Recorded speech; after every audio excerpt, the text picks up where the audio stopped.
We're back. We've been home for 2 weeks now, and that sentence still doesn't sit right. We spent 11 weeks in Colmar, France, just me and the kids. Not to find ourselves in the Instagram sense, but to figure out the meaning of life, the universe, and everything. C'est Carol do. And we didn't do this from a place of privilege. We weren't filming from a $400 a night luxury Airbnb, chasing glamour and pretending it was insight. We're not childless. We're not retired. We're a working class family trying to do better by our children. That meant no luxury hotels, no specialty restaurants, no beach chairs and room service. Not because we couldn't imagine enjoying those things, but because that's not real life for most families. And if we're going to test whether a different system actually works, we needed to live the way other working class families live. Why? Because we want those other working class families with children still in tow to see the truth and the possibilities. Not the fantasy, not the polished version. The truth. Because here's the problem. You cannot figure out how easy or hard it is to move a family by listening to people who think their dog is their child. And you also don't get useful advice from people whose children are already grown, whose hardest parenting decision now is where to vacation. That stage of life matters, but it is not this stage of life. And if you're one medical emergency away from bankruptcy and homelessness like we are, then watching people shop at Gucci and Louis Vuitton is not a realistic model for your future. That's not research, it's lifestyle content. We weren't looking for aspirational travel, we were looking for survivability. We needed to know if a working class family with kids, real expenses, and real risk could function somewhere else without breaking. So we didn't simulate a lifestyle. We lived like ourselves, because that's the only data that matters. So now we're back in the greatest country in the world, which I cannot say without a disappointed sigh.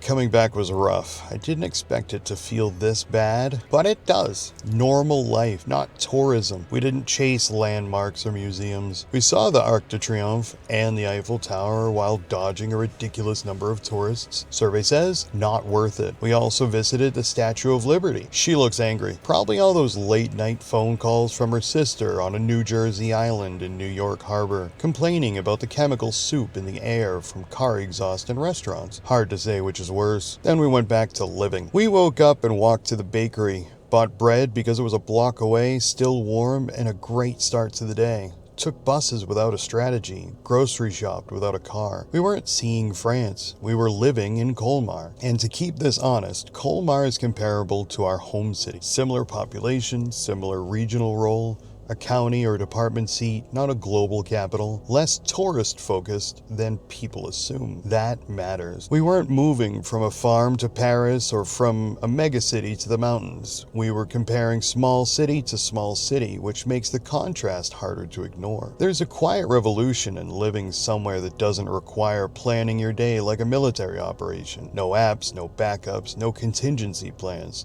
Just life, and it changed us. One morning, my daughter didn't hesitate anymore. She just walked ahead, turned a corner, and trusted the world. And I let her, happily. Reduced friction is everything. This part is subtle, easy to miss, but it adds up fast. In the United States, doing anything feels like tactical warfare. You don't just leave the house. You plan, optimize, stack errands. You calculate traffic, parking, gas, timing, and whether the entire thing is going to turn into a cascading failure that eats your whole afternoon. Your brain is already working before you even stand up. In Colmar, that layer just vanished. I didn't wake up thinking about routes or backup plans. I didn't feel the need to do it right so the day wouldn't punish me. I left the house, did the thing. I came home. Done. That's not convenience. That's cognitive relief. In the US, every errand comes with optimization anxiety. Am I choosing the best store, the best time, the best option, so I don't regret it later? One wrong move and now you're stuck in traffic, late, annoyed, hungry, and irritated at the people who aren't even part of the problem. In Colmar, good enough was actually good. The system wasn't adversarial. It wasn't waiting for me to mess up.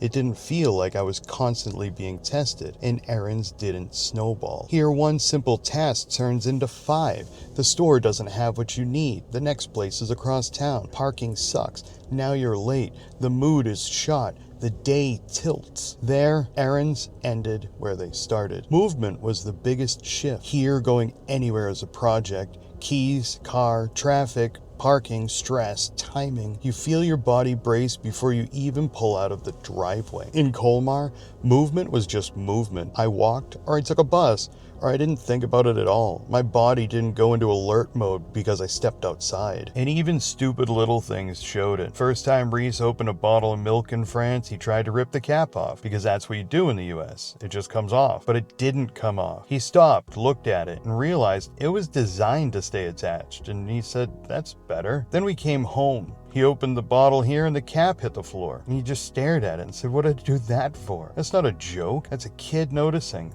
that one system assumes you'll spill and shrug, and the other assumes maybe you shouldn't have to. We didn't have more time. We stopped bleeding. Time here feels weaponized. Everything slipping, always costing you something. In France, time felt neutral. It wasn't trying to steal itself back from me. And the city didn't test us. American cities feel like endurance trials. Can you afford this? Can you handle that? Can you stay alert enough not to get hurt or screwed or stranded? Colmar didn't ask us to prove anything. It didn't reward hustle. It didn't punish hesitation. It just worked. And when systems stop fighting you, everything else gets easier. Parenting gets easier. Health gets easier. Patience stretches further. You don't feel like you're failing just for existing. That's what reduced friction really is. Not luxury, not charm, not aesthetics. It's a life where basic actions don't come with resistance. And once you live inside that, it's impossible not to notice when it's gone. Systems that assume you're human. Healthcare wasn't free, it was functional. You're sick, you go in, you get treated, you pay, end of story. No insurance calls, no midnight searches for urgent care, no gambling with your future because someone caught the flu. Even pharmacies felt different. In France, you walk in with a prescription and you walk out 3 to 5 minutes later with it. No prescription? No problem. You describe your symptoms, you get something that works.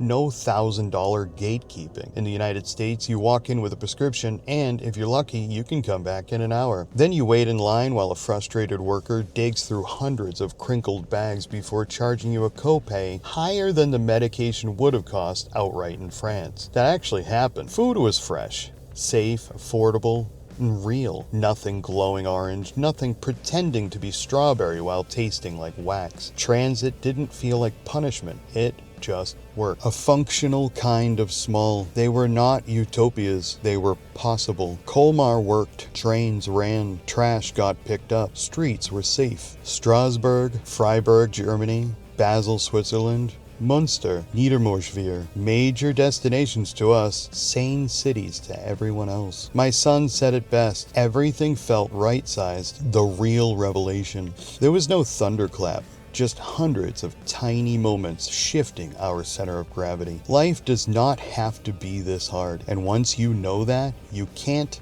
unknow it. We didn't find paradise. We found proof. Proof that life doesn't have to feel like constant resistance. Proof that systems can work without grinding people down. Proof that what we've accepted as normal in the US is not inevitable. This wasn't a vacation. It wasn't just for content. It was a test, and the results changed us. If you're watching this because you're tired, burned out, or quietly wondering if there's another way to live with kids still at home, you're not alone. That's why we're sharing this, not to sell a fantasy, but to compare realities. If this resonated, please like and subscribe. Stick around. We're not done asking hard questions yet. We're always trying to answer your questions too, so ask away. And if you want to see where this experiment leads next, you want to be here for it. We're contemplating a few things, and we'll see you next time.